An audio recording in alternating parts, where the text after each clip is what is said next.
दोस्तों, फिल्मी दुनिया में अक्सर कलाकारों की पर्सनल लाइफ काफी उतार चढ़ाव से भरी रहती है। फिर चाहे वो गुजरे जमाने के कलाकारों की बात हो या फिर आज के जमाने में कलाकारों की बात, यहाँ पर बड़े से बड़े कलाकार की पर्सनल लाइफ में जरूर कुछ ना कुछ ट्रेजेडी हुई रहती है, जिसके चलते उनकी प्रोफेशनल लाइफ भी कभी कभार तबाह हो जाती है। 70 और 80 के दशक में बॉलीवुड इंडस्ट्री में ऐसी ही एक अदाकारा ने कदम रखा, जिसने अपने अभिनय और सुरीली आवाज साथ ही अपनी खूबसूरती से सभी को दीवाना बना दिया और वह खुद किसी के दीवानगी में ताउम्र कुंवारी बैठी रहीं।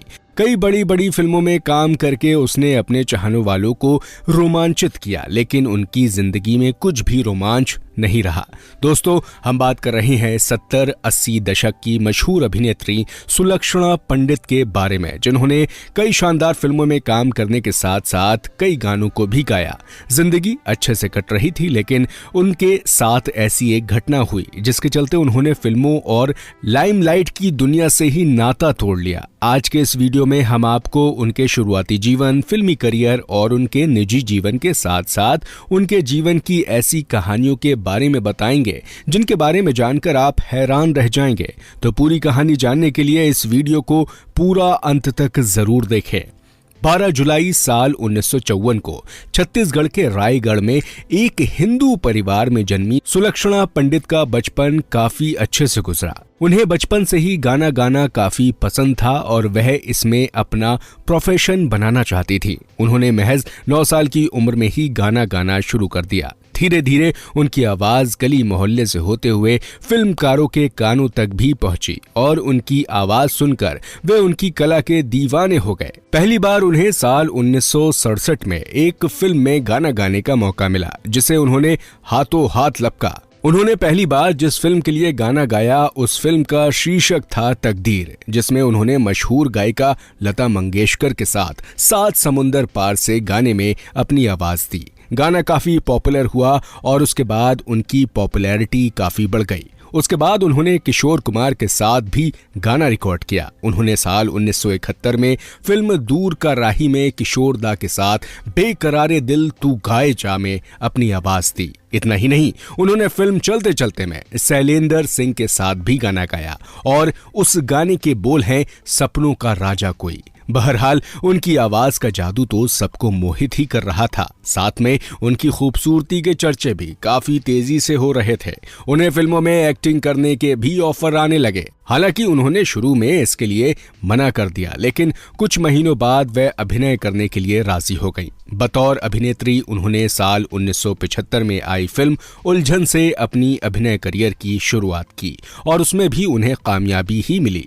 फिल्म उलझन उनकी पहली फिल्म बनी जिसमें उन्होंने किशोर दा के साथ आज प्यारे प्यारे से लगते हैं आप गाने में भी गाया। साथ ही अशोक दा और अभिनेता संजीव कुमार के साथ करुणा के रूप में मुख्य भूमिका भी निभाई। संजीव कुमार इसमें आनंद, जबकि किशोर दा जज कैलाश चंद्र की भूमिका में दिखाई दिए। इस फिल्म में कई अन्य कलाकार भी शामिल थे, जैसे रंजीत असरानी, फरीदा जलाल और अरुणा ईरानी। सभी ने फिल्म में काफी शानदार अभिनय किया, जिसे फिल्मकारों ने काफी सराहा। इस फिल्म को दर्शकों द्वारा एक एवरेज प्यार मिला, लेकिन सुलक्षणा के नजरिए से ये फिल्म उनके करियर के शुरुआती दौर में काफी अच्छी रही। खैर, अपनी पहली फिल्म में काम करने के बाद वह आगे भी कई फिल्मों में नजर आई। उनकी दूसरी फिल्म भी उसी साल आई, जिसका शीर्षक था संकल्प। इस फिल्म को रमेश सहगल द्वारा निर्देशित किया गया था, जिसमें उन्होंने पुजारण की भूमिका निभाई थी। इसके अलावा उन्होंने इस फिल्म में गाना भी गाया, जिसके बोल हैं तू ही सागर तू ही किनारा। गाना काफी पॉपुलर हुआ और उन्हें इसके लिए फिल्म फेयर पुरस्कार भी मिला। हालांकि फिल्म को दर्शकों द्वारा कुछ खास पसंद नहीं किया गया।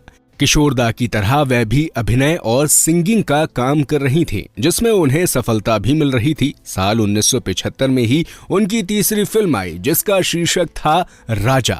इस फिल्म को के शंकर द्वारा निर्देशित किया गया था और इसमें ऋषि कपूर के साथ सुलक्षणा भी लीड रोल में नजर आई। उन्होंने इसमें रानी का किरदार निभाया, जबकि ऋषि कपूर राजा और इंस्पेक्टर राम की भूमिका में डबल रोल में दिखाई दिए। फिल्म में प्रेम चोपड़ा, असरानी, अरुणा ईरानी, ओम प्रकाश और जगदीप जैसे सहायक कलाकार भी शामिल थे। बॉक्स ऑफिस पर रिलीज होने के बाद फिल्म औसत कमाई ही कर पाई। वहीं पर सुलक्षणा को दर्शकों के बीच थोड़ी बहुत लोकप्रियता भी मिली। उनके शानदार अभिनय के चलते ही उन्हें साल 1975 में बैक टू बैक 3 फिल्मों में काम करने का मौका मिला। यहां तक कि उनकी चौथी फिल्म भी 1975 में ही आई, जिसका शीर्षक है सलाखें। इस फिल्म को परवेज मेहता द्वारा निर्देशित किया गया था, जिसमें उनके साथ शशि कपूर लीड रोल में नजर आए। साथ ही कई बेहतरीन एक्टर्स भी इस फिल्म में दिखाई दिए, जैसे महमूद, गोगा कपूर, अमरीश पुरी, रमेश देव, मैक मोहन, सुधीर और शम्मी कपूर। अपनी 4 फिल्मों में ही वह काफी लोकप्रिय हो गई और आगे उन्होंने अन्य कई फिल्मों में अभिनय किया, जैसे संकोच, अपनापन, कसम खून की, खानदान, राज, काला सूरज और मददगार। आपको बता दें कि उनकी आखिरी फिल्म साल 1988 में आई थी और उसके बाद उन्होंने फिल्मों से दूरी बना ली। दरअसल उनके साथ एक ऐसी घटना घटी जिसके चलते वह सदमे में चली गई और धीरे धीरे फिल्मों में कम नजर आने लगी। यहां तक कि उन्होंने तब फिल्मी दुनिया से विदा लिया जब वह अपने करियर के पीक पर थीं। वैसे इसके बारे में आगे बताएंगे। उनकी आखिरी फिल्म 2 वक्त की रोटी थी, जिसमें उन्होंने संजीव कुमार के साथ अभिनय किया था। वह इस फिल्म में गंगा के रूप में नजर आईं। उन्होंने कई बड़े दिग्गज अभिनेता के साथ अभिनय किया था, जिसमें संजीव कुमार, शशि कपूर, ऋषि कपूर के अलावा विनोद खन्ना, राजेश खन्ना, जितेंद्र, फिरोज खान और शत्रुघ्न सिन्हा जैसे बड़े अभिनेता शामिल हैं। दोस्तों, फिल्मों में अपने अभिनय का डंका बजाने वाली अभिनेत्री सुलक्षणा पंडित की निजी जिंदगी में काफी उतार चढ़ाव आए। कई फिल्मों में संजीव कुमार के साथ अभिनय करने के बाद उन्हें उनसे बेइंतहा मोहब्बत हो गई, लेकिन शायद उन्हें नहीं पता था कि उनके साथ कुछ ऐसा होने वाला है जिससे उनकी पूरी जिंदगी ही उजड़ जाएगी। जी हाँ, बिल्कुल सही सुना है आपने। उन दिनों अभिनेता संजीव कुमार ड्रीम गर्ल हेमा मालिनी से प्यार करते थे। आपको बता दें कि वह उनका एक तरफा प्यार था। हालांकि उन्हें इस बात का एहसास था कि सुलक्षणा उनसे प्यार करती हैं, लेकिन किस्मत भी क्या अजीब खेल खेलती है। संजीव कुमार जिससे प्यार करते थे वो भी किसी और से प्यार करती थीं। जब उन्होंने हेमा मालिनी के सामने अपने प्यार का इजहार किया तो उन्होंने उनके प्यार को एक्सेप्ट नहीं किया, क्योंकि वह पहले ही अपना दिल अभिनेता धर्मेंद्र को दे चुकी थी और धर्मेंद्र भी उनसे प्यार करते थे। आगे चल के दोनों ने एक दूसरे से शादी भी की, लेकिन संजीव कुमार का दिल पूरी तरह टूट चुका था और इसी बीच उनसे प्यार करने वाली सुलक्षणा ने उनके सामने अपने प्यार का इजहार किया, लेकिन उन्होंने उनके प्यार को ठुकरा दिया। संजीव के द्वारा उनके प्यार को ठुकराने के बाद उनका भी दिल टूट गया और वे काफी गुमसुम रहने लगी। लेकिन उनकी लाइफ में तूफान तब आया जब दिल की बीमारी के चलते अचानक संजीव कुमार की मृत्यु हो गई। ऐसा भी कहा जाता है कि उन्होंने अपने दिल की बीमारी के बारे में उन्हें बताया था। खैर, सुलक्षणा पहले सदमे के बाद इस दूसरे सदमे को बर्दाश्त नहीं कर पाई और अपना दिमागी संतुलन खो बैठी। उन्होंने फिल्मी दुनिया से भी नाता तोड़ लिया। हालांकि वह फिल्मों में तभी से कम नजर आने लगी थी जब उनका दिल टूट गया था। समय के साथ किसी तरह वह संभली, लेकिन उनके दिल का जख्म कभी नहीं भरा। उनका पहला प्यार संजीव कुमार थे और उनके ना मिलने के बाद उन्होंने फिर किसी और से दिल नहीं जोड़ा। इनफैक्ट वह पूरे जीवन भर सिंगल रहीं। दोस्तों, उनके परिवार की बात करें तो वह एक म्यूजिकल फैमिली से बिलोंग करती थी। उनके पिता प्रताप नारायण पंडित एक शास्त्रीय गायक थे। उनकी माता एक हाउसवाइफ थी जिनके साथ उन्होंने अपना ज्यादा से ज्यादा जीवन बिताया, लेकिन उनके मरने के बाद वह अपनी बहन विजयता पंडित के साथ रहने लगी थी।